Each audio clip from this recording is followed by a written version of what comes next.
Welcome everyone, and welcome to this morning's discussion on publication of the NHS Health Bill. I'm Lee Peart, Editor of Healthcare Management. We are a digital publication focused on supporting integrated healthcare. We're delighted to have such a prestigious panel to discuss today's topic. And I'd just like to start by asking you each to introduce yourselves. We'll go with you, David, first. Hi there, I'm David Williams. I'm Deputy Director of Policy at the NHS Alliance. And Anne. Hi there, I'm Anne Hepworth. I'm Chief Strategy Officer at Barts NHS Trust. And finally, Adie. Hi there, I'm Adie Perry. I'm Deputy Chief Exec at Cornwall Partnership. Yeah, that's great. Thanks to everyone. So with last month's publication of the Health Bill, the government set in motion the legislative process to approve NHS reorganisation. The bill includes the abolition of NHS England and Health Watch, the transfer of HSSIB functions to the CQC, establishing NHS Foundation Trusts, the formal transfer of primary care services to ICBs, and adding mayoral representatives to ICBs, as well as the creation of a single patient record.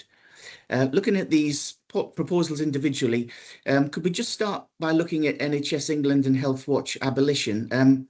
Could we start with you, maybe, Anne, and just ask you for your thoughts on the potential of over-centralising control at the DHSC? Yeah, so the health bill is massive in terms of change, isn't it? It's possibly the biggest change constitutionally since 2012, and I'm not sure it's kind of hit everybody across health and healthcare quite yet in terms of the massive change. I think around that and that centralising control of DHSC and the impact on patients, I think that there's a number of layers to that. I mean, firstly, there is something about centralising things within the Department of Health and social care, and whether healthcare just kind of overwhelms the health and the social care element of that. And then, yeah, secondly, that does feel like a big machine for patients to kind of connect into. So I think that there is something about, there is a risk there.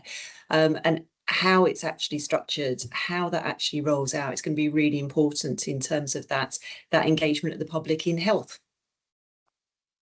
That's great. Thanks, Anne. Get your thoughts on that, Adie?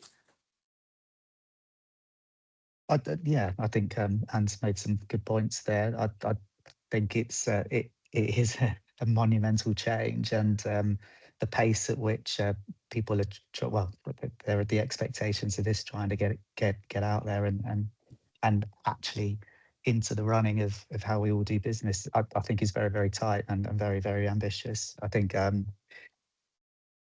there is a danger of things being centralised, but I think also what that would bring, or what that does bring, I believe, is actually a bit more direction as well. So you know, you're not getting a number of different people interpreting things in a number of different ways, and I think that clarity and some more objectivity would actually help. So I'm saying that from a provider perspective, but I think that would give us a bit better direction and a clearer vision. What about you, David? What's the view of the Alliance? Yeah, I think there's I think it would be really interested in Anne and Adie's views on the sort of how they feel like the lived reality of this might, what it actually might feel like in real life. But I'll give a policy answer. So the NHS is already really, really centralised. For a health system serving, in England, over 50 million people, it is unusual for, compared to other countries, for there to be a central agency and for there to be so much sort of as much direct political accountability as there currently is. And it's worth remembering that NHS England was set up by Andrew Lansley, but NHS England in its current form, which brings together digital functions, regulatory functions, the commissioning oversight stuff, and direct commissioning as well, it's only existed since 2022. So for NHS England to have as much as it currently holds is actually quite a new development. And people do make the criticism of the new bill that it centralises things by taking out NHS England, taking out the arm's length body and transferring its function to the Secretary of State. It's just worth kind of putting that in the context of it's already a really centralised system. So really what we're doing is taking something that's already very, very centralised and sort of moving the thing that things are centralised on to the Secretary of State. I think there is absolutely, we've heard from members the point that Adie just made about clarity. So you don't necessarily have like two sets of people telling you what the priorities are, and there being the risk of there being contradictions and clashes between that. Although actually people would say that sometimes NHS England has contradicted itself, like because it's so big, different bits of it sometimes give conflicting directions. So I don't think moving things to the Secretary of State necessarily reduces the risk of that. There is what we need to be really careful of in doing that is two things. One is that we don't create in the Secretary of State a set of kind of contradictory functions or aims that sometimes cut across each other or are seen, or where one is seen to be interfering with the other. So what we don't want, for example, is regulatory decisions, decisions like, whether to intervene in a trust or an ICB under the oversight framework.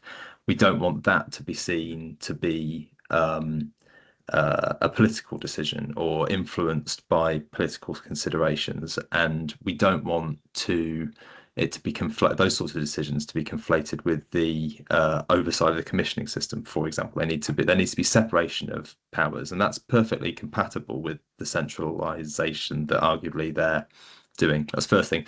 Second thing is that ministers will say that we're already accountable for the NHS, so what we need to do is just clarify that accountability, and there's a reasonable argument to be made there. But what we don't want that to translate into is too much direction and grip. So I don't think this is going to work if the result of it is a more top-down system, a more kind of centrally directed system. We need to be able to do this at the same time as embedding more devolution of decision making and more autonomy down to people doing jobs like Anne's and Adie's, because otherwise a well-run NHS can't be fully directed from the top.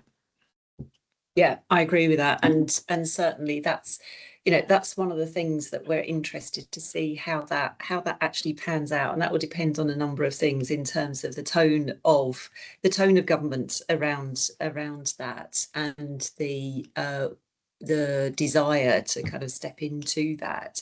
There's the other side of it as well. So I remember working pre-2012 within the system, and the amount of briefing that had to go up was just so time consuming as well. And whether the ICBs, for example, are kind of set up and have the capacity and the bandwidth to be able to do all of that, I think is another thing that would be quite interesting just to see how that rolls out. That's great. Yeah, thanks for that. So obviously, there's obviously been criticism that this could be perhaps shifting the furniture unnecessarily, but I think you've made the case that there could be some benefits in terms of accountability and more clarity. We've actually got James. I'll just admit James now. He's a little bit delayed, but we'll bring him in.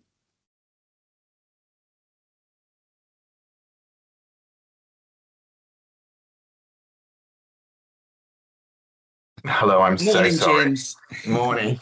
It's good. Better late than never. It's good. I'm pleased you've arrived. It's been one of those mornings. Yeah, well, thanks for attending. We've just done our intros. I guess if you wouldn't mind introducing yourself, James. Colleagues, James Benson, Chief Exec, CLCH. I guess, would you like to do your intros as well, Anne and David and Adie? You may know each other. Do you all know each other already, or? Yeah, so James, Anne, I'm Chief Strategy Officer at Barts Health.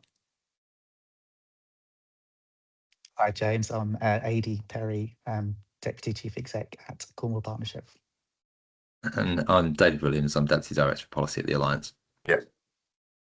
Yeah, that's great. Thanks, James. We were just actually discussing the abolition of NHS England and Health Watch, and just debating whether this was going to lead to over centralisation of the healthcare policy. So I'd just like to get your thoughts initially on that.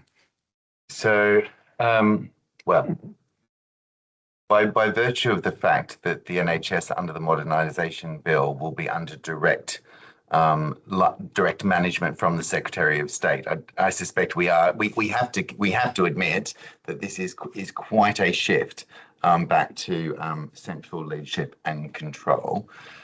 I suspect what we need to watch for in the bill is whether or not the permanent secretary is the same post as the chief exec of the NHS, because it's more that position, I think, is the centralisation rather than the sovereignty of the Secretary of State.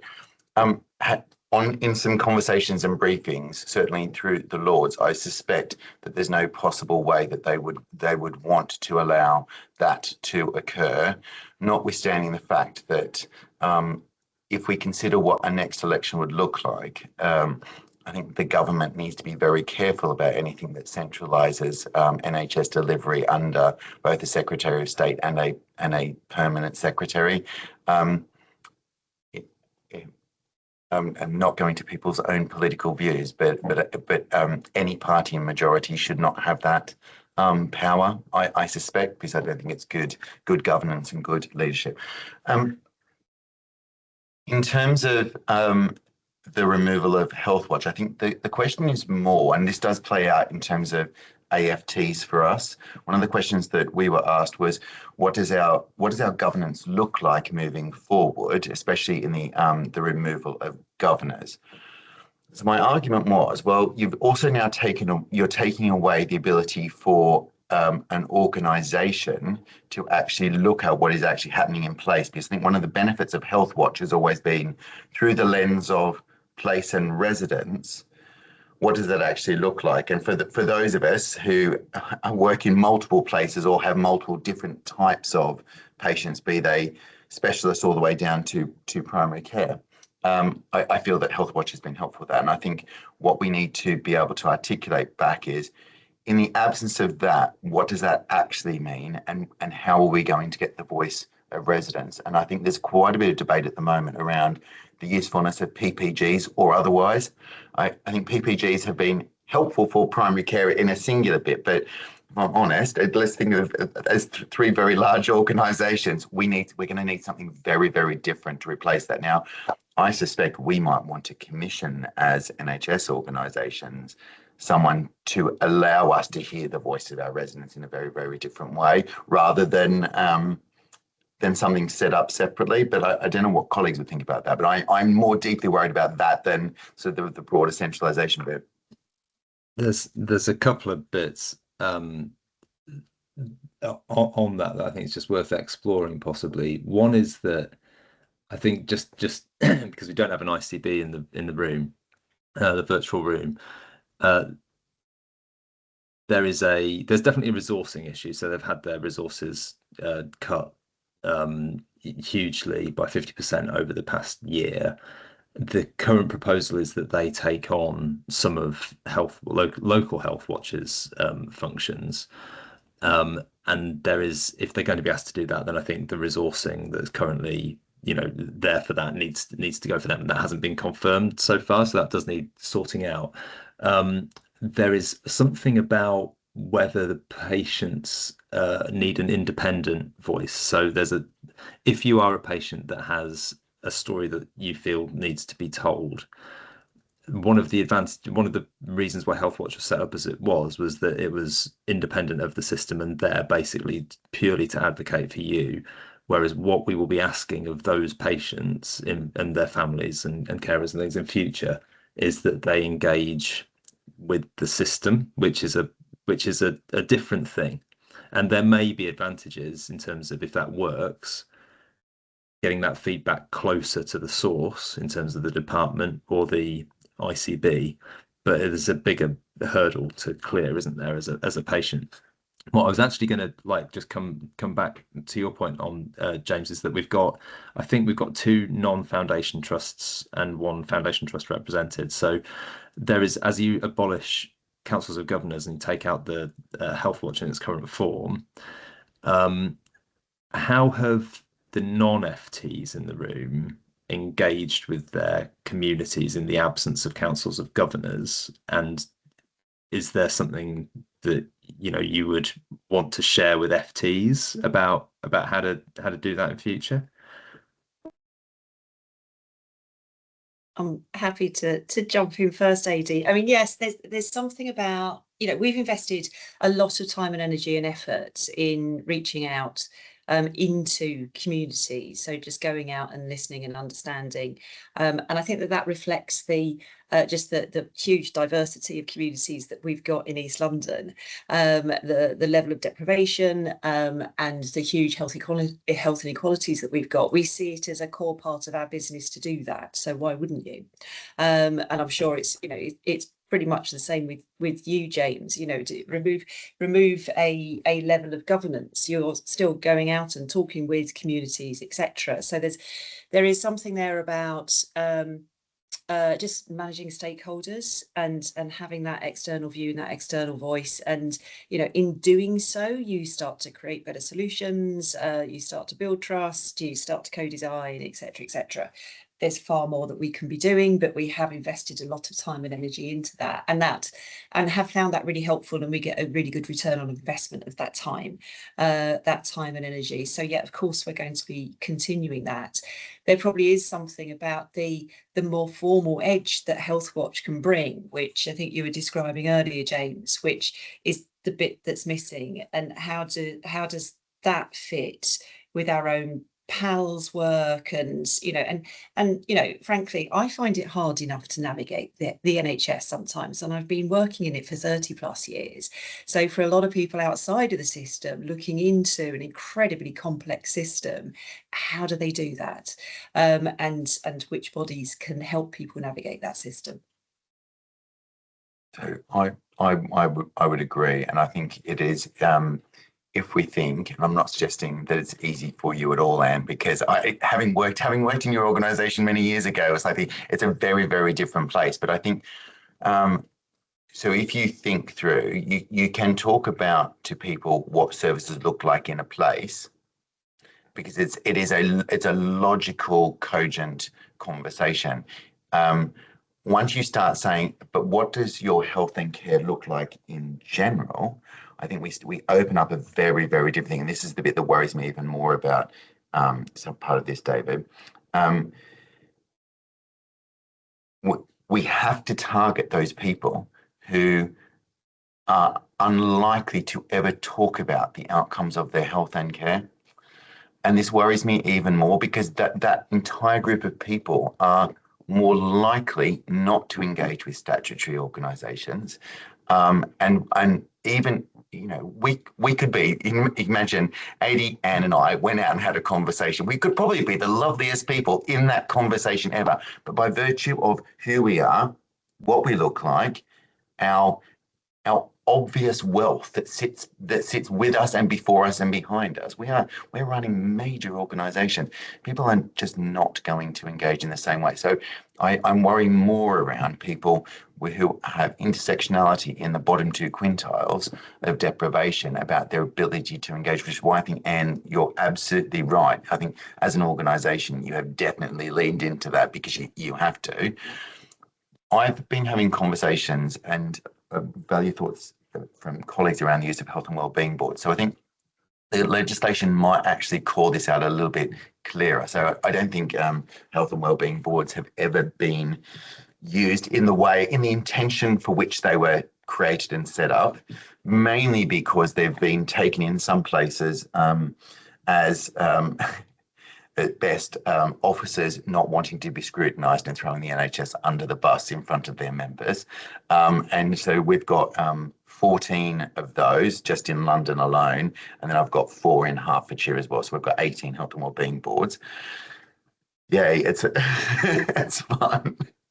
But I think there's a real ability for us here to actually require health and wellbeing boards to actually hear the voice of their residents. And there is potentially something the local government could do in this place, because you could actually take a paper that says, and we have asked our population what they think about health and care. And I think this is going to be really, really important as we think about neighbourhoods, because as organisations, we can ask our patients about the care that they're receiving or what we're doing or not doing. There is a broader question that needs answering, which is, are you in control of your health and care? Do you believe that you are a sentinel individual in that delivery of health and care?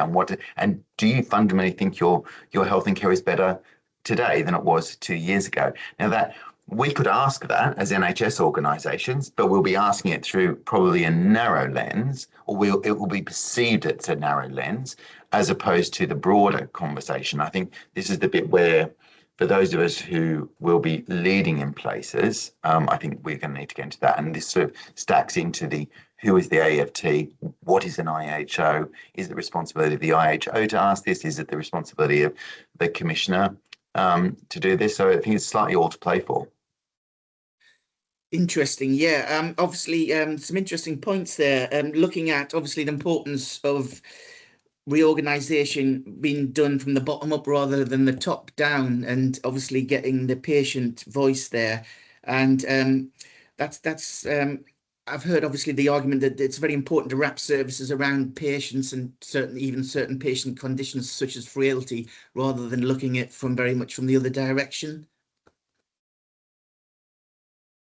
Would anyone like to Yeah, comment? and certainly that bottom up piece and the engagement with our local communities, the work of the voluntary sector organisations being absolutely key to that, because they're the grassroots organisation that understand those communities, particularly those intersections, and are trusted voices. So our work with those organisations, I think, is key to this as well. Anyone else like to add on that? Or?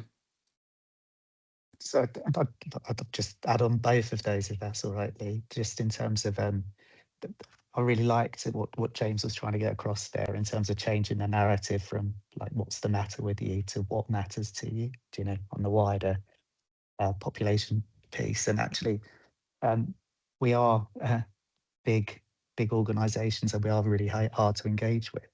So where we've got probably most of our feedback back is not necessarily through the PPGs, as you said, James, which is primarily through the primary care lens, although they do stretch out into community, but mainly around the voluntary sector.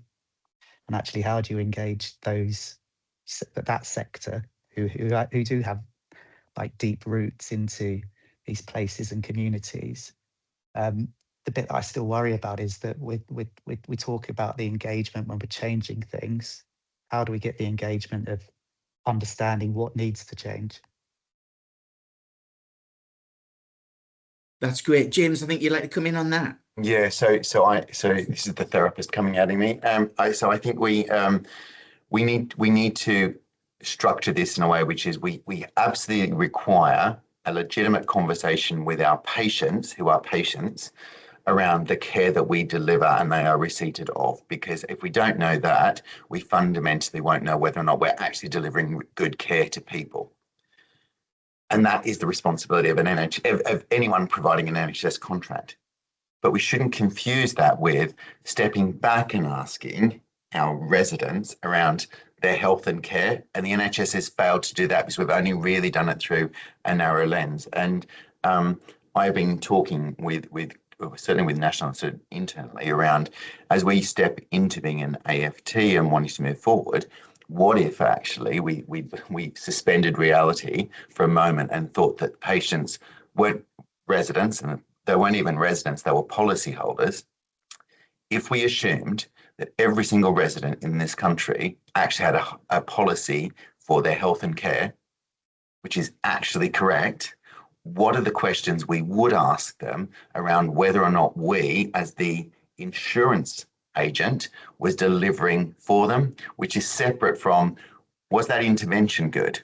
And we've got to be able to do those two things together. So I think think the people who are going to be leading in this space need to be able to separate those two things out. And you would want to commission something. Now, if you look, David, I think you might know this, Lee, possibly not, but and Will probably, Adie not.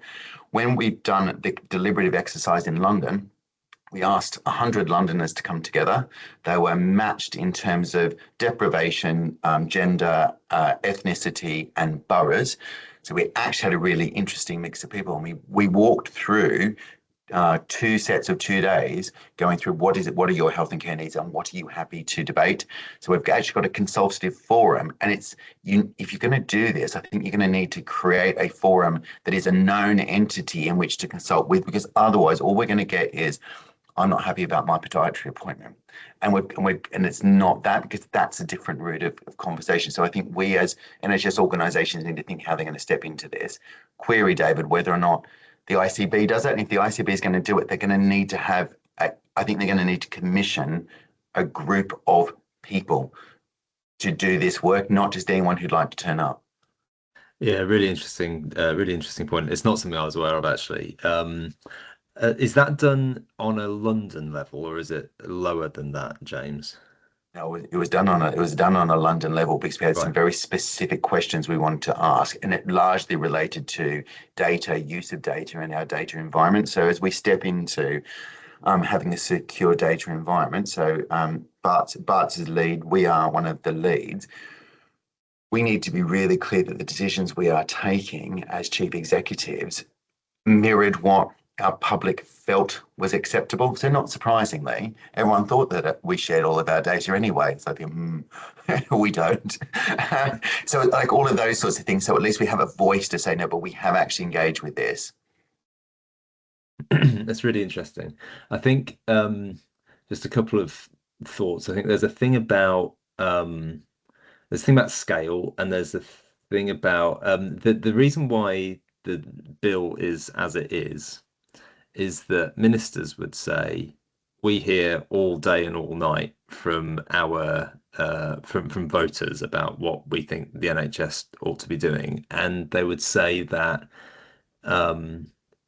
it's what we ministers are there to do is to take decisions, or arrange for decisions to be taken in response to the needs of the population for whom they have statutory duty to arrange the healthcare services for, right? So there is a political answer, which is that the ministerial accountability and responsibility for the service is the sort of is the connection, I suppose, between the services leadership and the people it serves. However, we all know that that services are actually commissioned and arranged at a more local level than that, and for individual people are experienced on a much more local level than that. So the ministerial accountability for the service is important, but it only gets you so far. In terms of whose job it is, I don't think it is. I don't think it's clear on the face of the bill that there will be sort of duties to do anything like what you've just described, James. But I think there is. It sounds really important and really powerful, and I guess the vital thing to do is to do it at the scale that makes sense for how services are arranged and where people live their lives. And in that sense, I wonder whether London might be a little bit of an anomaly, because it's an enormous population and is an area that people who live in London sort of identify with, but elsewhere in the country it might be important to do that at a slightly sort of more local, lower scale. And I have questions about. It's interesting, we had a conversation about health and wellbeing boards, which are very sort of, what we used to call place-based, 150 odd of them. And then there's an ICB's point, which we've just made bigger and like deliberately larger and arguably more remote from where people are actually living their lives. James, you want to come back on that quickly? Yeah, so I think this is why I think our government structures are actually really, really important. So in London, boroughs are boroughs, but no one actually says that they live in a borough. They say they live in a specific area. or you are in London. So it's either of those two things. And I think the ceremonial counties, I'm going to deliberately refer to them as ceremonial counties, they are obvious things. If you're in Cornwall, you're in Cornwall. It is not Devon, it's not Dorset, it's Cornwall. So actually us thinking about what the nomenclature of this and the ceremonial status of those places is really, really important, because if you're not doing it at that scale, I think anything less is also too small. I think there is something to think through what the relationship is with the unitaries, as the unitaries come into play, what that looks like. I do think it's odd where we've got in Hertfordshire, we're going to potentially could have had one unitary, and now we're going to have 3 potentially. It's like, what, this is ridiculous. Just going back to your point, David, and I think this is sort of the follow on through. The first question about are we being centralised? Yes, we are being centralised. We are being put under direct control from the Secretary of State in right of executing that very governance point that you've said, which is this: they have a responsibility to commission and ensure the delivery of the NHS. The query is, how does that get translated down the chain? Because whilst ever no resident is enrolled in an NHS organisation, no sovereign officer is fundamentally accountable for that care. So as the Secretary of State is trying to execute this governance, it becomes diffuse, because I'm responsible for my patients. I'm not responsible for the health of the population. Now, I think that should be altered. I think we should create organisations and everyone should be enrolled in an NHS Trust. That doesn't mean that they're always providing the services, but this is your named NHS organisation for which is responsible for your health and care, because otherwise you're never going to be able to tie those two extreme points together. That's great. Yeah. Thanks for that, James. Yeah, we obviously we've spoken a lot about the patient, which is great. Obviously, what we should be doing. I just wanted to maybe finish just by looking at what the health bill says about the single patient record, and just get your thoughts on how empowering that could be for the patient. Would you like to start on that one, Anne? Yeah, I'd love to. So yeah, I think this could be an absolute game changer in terms of patient ownership, or in terms of individuals' ownership of their health in the way that James was just describing, but also just in terms of the data pool that it gives us for research, for innovation, etc. The opportunities are absolutely immense. So as a patient, having a single patient record is kind of expected. So the deliberative exercise that James was outlining earlier that happened in London came up with exactly that result, that the patients are saying, you're not doing this, that doesn't make sense. But also they were saying, okay, and if you NHS want to sell that data to make money, that was okay as well. That was one of the surprising results that came out of it. And I think that there were some red lines in terms of who to sell that to and how to use that data. And I think that, recent discussions around data and data management and who owns data and various different companies being mentioned around that, I think has been makes it a difficult issue because of geopolitics. Certainly it's a big issue for us locally in terms of who are the companies that are running these organisations. So we have to be incredibly careful about how we manage data so that we don't lose trust of that. But I think patients kind of expect it, and therefore it makes it the right thing to do. The question is who's benefiting from it. So it's the right thing to do, who's benefiting. I think doing it is going to be really difficult. So was it 2028, I think, was the expected point at which this would happen? Yeah, I'm dubious, I have to be honest, because it's so complicated. Adie, could I bring you in on that one? I was just going to add to Anne's there. So I think everyone outside of the NHS organisations expect there to be one patient record that we have we have sight of and we utilise across, and so we make the best decisions, or at least people have less less incidents or less time having to retell their stories, etc. to get things across. So I think the key thing will be the ownership, and I like Anne's point there in terms of who is benefiting from the shared record, because if it's a slippery slope if it's an external organisation that's profiting from a shared patient record more so than actually the improvement in health and care that comes from that. David, could I go to you next?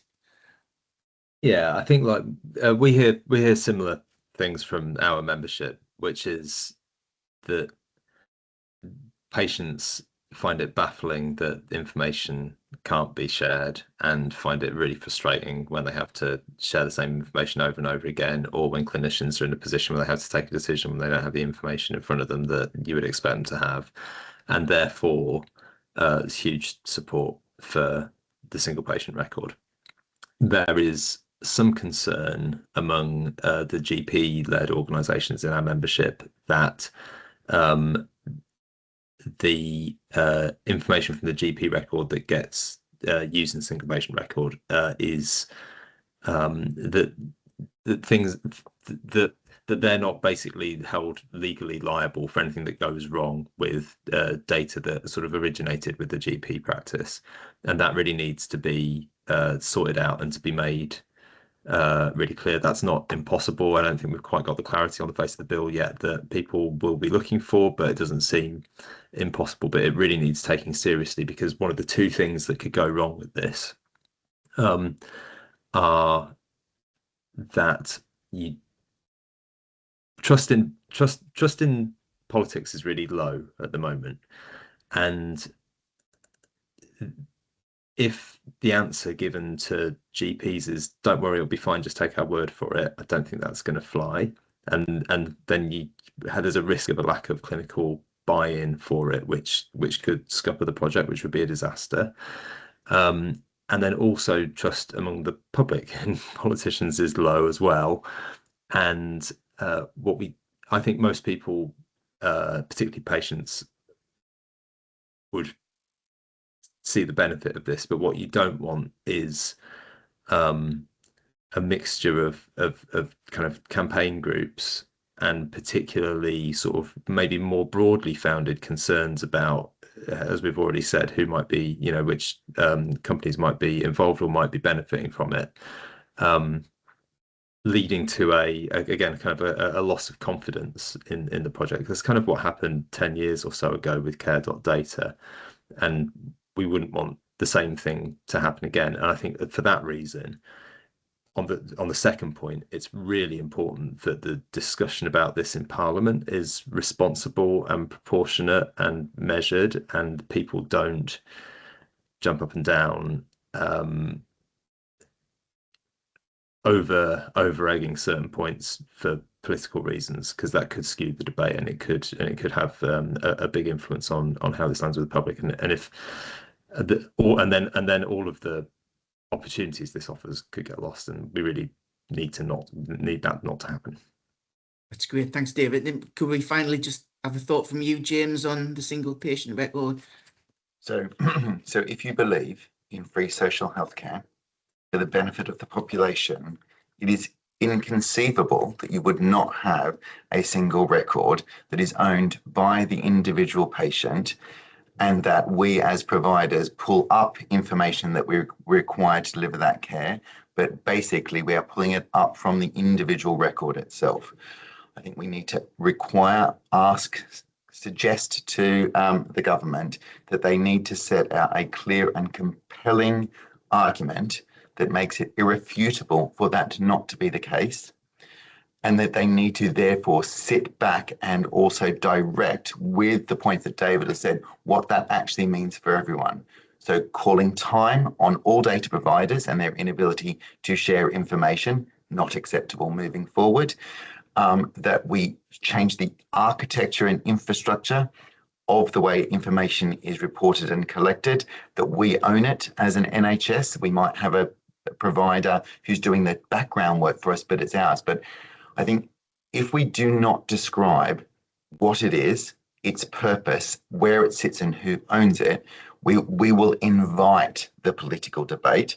And it's not going to be between Labour and the Tories. They are both consistent on this one point. It will be the extremes of politics that will get that. And I think that's going to be even more difficult, because all anyone would need to say is this is route for basically individual registration, because it is individual registration, because we would all have our own NHS number, because part of it means no MRNs moving forward, everyone on their NHS number. Now, as an Australian, I still have my Medicare card.